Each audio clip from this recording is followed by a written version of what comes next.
মন দিয়ে শোনো মা ভগ্নীগণ, শোনো পর্দার বর্ণনা, পর্দা করা আল্লাহর হুকুম, কোরআন খুলে দেখো না।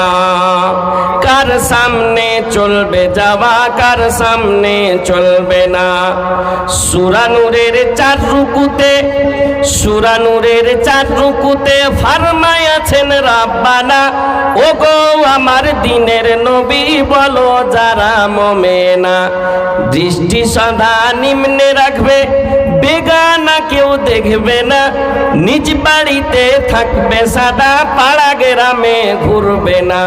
মন দিয়ে শোনো মা ভগ্নীগণ, শোনো পর্দার বর্ণনা, পর্দা করা আল্লাহর হুকুম, কোরআন খুলে দেখো না। কার সামনে চলবে যাওয়া, কার সামনে চলবে না। স্বামীর অধিকার সর্ব আছে, কিছুই তাহার নাই মানা, দেবর ভাসুর সাতাল বেটা, অন্য বেটা চলবে না। মন দিয়ে শোনো মা ভগ্নীগণ, শোনো পর্দার বর্ণনা, পর্দা করা আল্লাহর হুকুম, কোরআন খুলে দেখো না। কার সামনে চলবে যাওয়া, কার সামনে চলবে না। আল্লাহ রাব্বুল আলামিন মানুষকে সৃষ্টি করেছেন, মানুষকে সৃষ্টি করার উদ্দেশ্য বলেছেন। আর কোন এমন মুকাররির, কোন এমন ওয়াজ করনেওয়ালা এমন নাই, কোন এমন খাতিব এমন নাই, এমন নাই যার মুখ থেকে শুনেননি ওয়ামা খালাকতুল জিন্না ওয়াল ইনসা ইল্লা লিয়াবুদুন।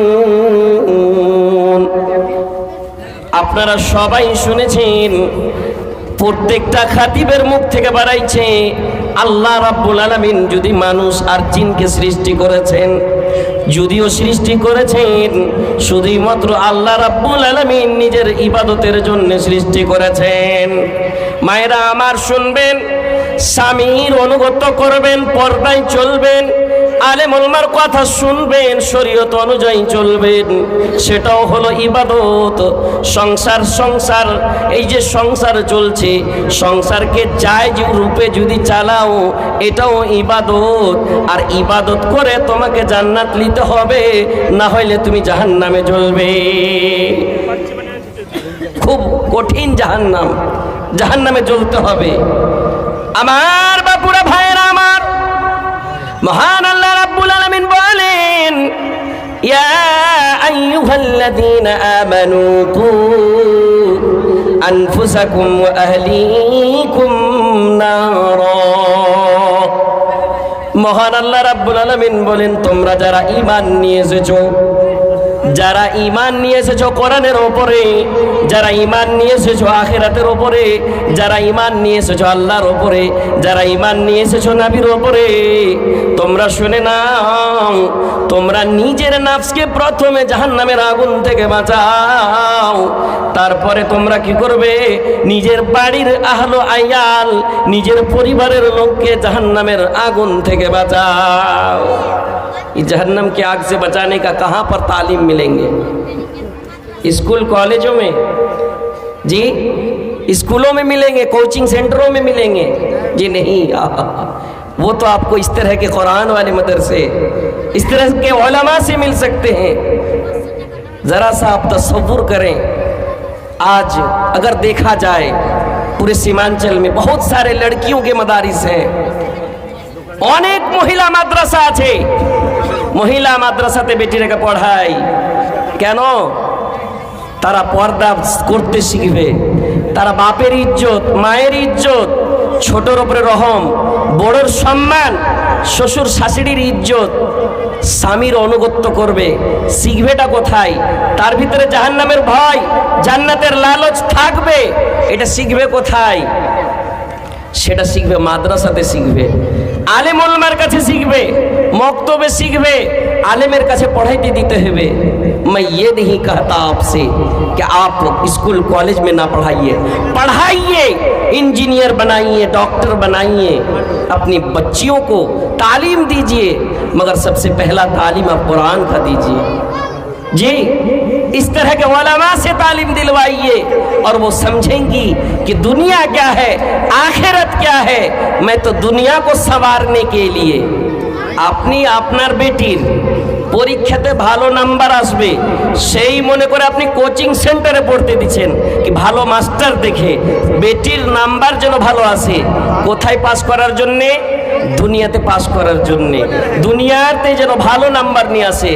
কিন্তু বাপুরা আমার, মায়েরা আমার, শুনবেন, আপনি কালকে কবরে চলে যাবেন, আপনাকে 3টি প্রশ্ন করা হবে।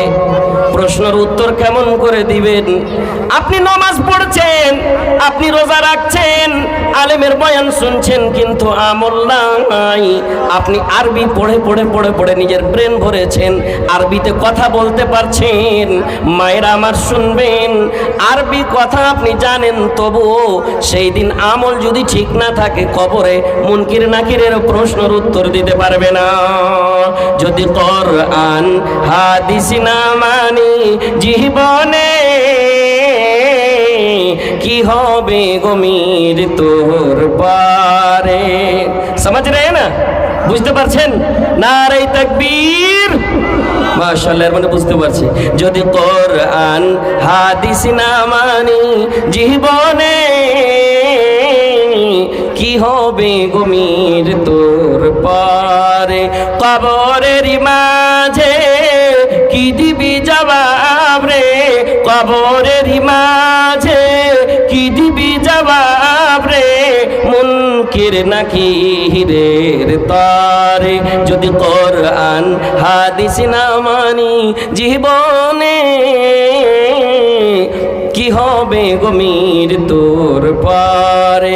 4 জনে খাটলি ধরে নিয়ে যাবে গোরস্থানে, 4 জনে খাটলি ধরে নিয়ে যাবে গোরস্থানে।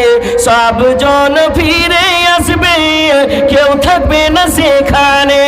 আলেম উলমাদের দিকে, আলেম উলমাদের দিকে দেখিনি তো ফিরে। যদি কোরআন হাদিস না মানি জীবনে, কি হবে গমির তোর পারে। যদি কোরআন হাদিস না মানি জীবনে, কি হবে গমির তোর পারে। কবরের মাঝে কি দিবি জবাব রে, কবরের মাঝে কি দিবি জবাব রে, মুনকির নাকিরের তারে। যদি কোরআন হাদিস না মানি জীবনে, কি হবে গমির তোর পারে। আপনি গার্জেন, আপনি যখন বাড়িতে না থাকবেন, আপনার স্ত্রী হলো গার্জেন।